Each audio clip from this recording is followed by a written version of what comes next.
Hey guys, what's going on? James here, and an interesting development from around the league as Jamal Adams was requested and granted his release by the Tennessee Titans. The former top 10 overall pick going back to the 2017 NFL draft is now a free agent. He does play the safety position. The Bucs have had some injuries at the safety group this season. So could they possibly be interested in Jamal Adams? Let's go ahead and dive into it in this video today. So, the reason I felt the desire to make this video, number one, is that the Bucs have had some injury concerns at their safety position. Christian Izien missed the game last week against the New Orleans Saints with an elbow injury. Jordan Whitehead was questionable with a groin injury. Antoine Winfield Jr. was questionable last week with a foot injury. He did end up playing. Both of them did end up playing in that game against the Saints, but they still are dealing with some injuries of their own.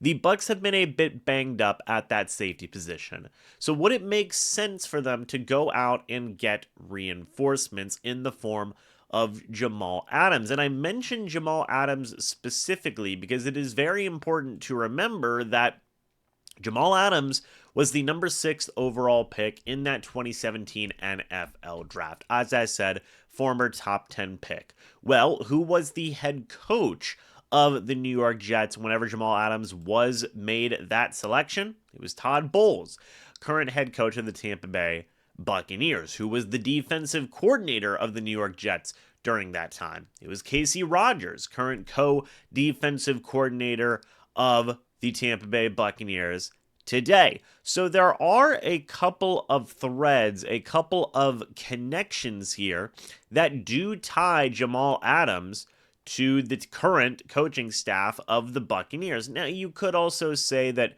maybe some type of return to the current Jets administration would make sense. Of course, Woody Johnson, the owner of the New York Jets, also had a hand in drafting Jamal Adams, so maybe he'd be interested in bringing him back. I've seen my colleague Ian of Jets Central talk about the idea of a possible reunion there.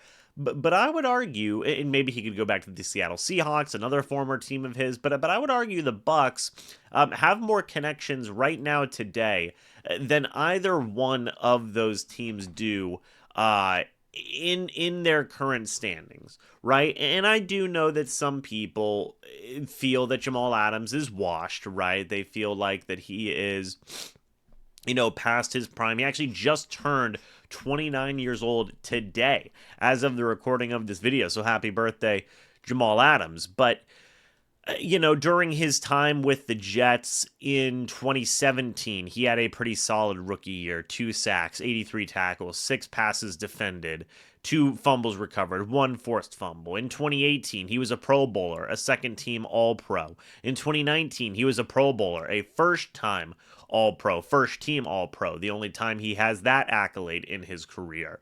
And that was all with Todd Bowles. Now, he was eventually traded away from the Seattle Seahawks. This is not the first time Jamal Adams has forced his way out of an organization. He just did so with the New He just did so with the Tennessee Titans, apologies. He's done so with the New York Jets in the past as well. So some people may consider that a bit of an issue, so to speak, that, Jamal Adams, if he's not satisfied with playing time, he forces his way out of an organization. But one thing that was very interesting that came out about this Tennessee Titans scenario was that Jamal Adams wasn't even upset with the fact that he wasn't a starter. He was just upset that he wasn't getting any playing time at all. I believe he only played like 4 snaps for the or 20 snaps, something along those lines, for the Tennessee Titans.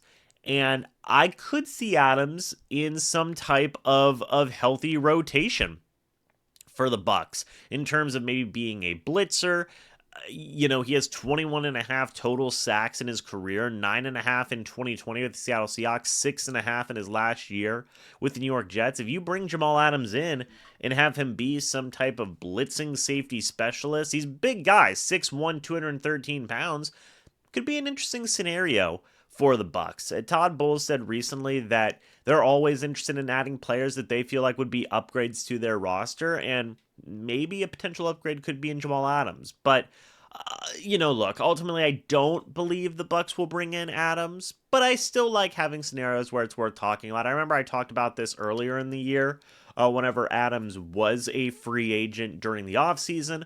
The Bucs didn't bring him in, but now they have another chance to do so. And with so many injuries at the safety position, guys dealing with nagging injuries and whatnot, regardless of whether or not they are playing in the games, maybe it makes sense for them to bring in Adams, get him a little bit up to speed, and have him have a reunion with a couple of the coaches that were there when he was drafted. But let me know your guys' thoughts and opinions about it down in the comments section below. I'd love to hear it.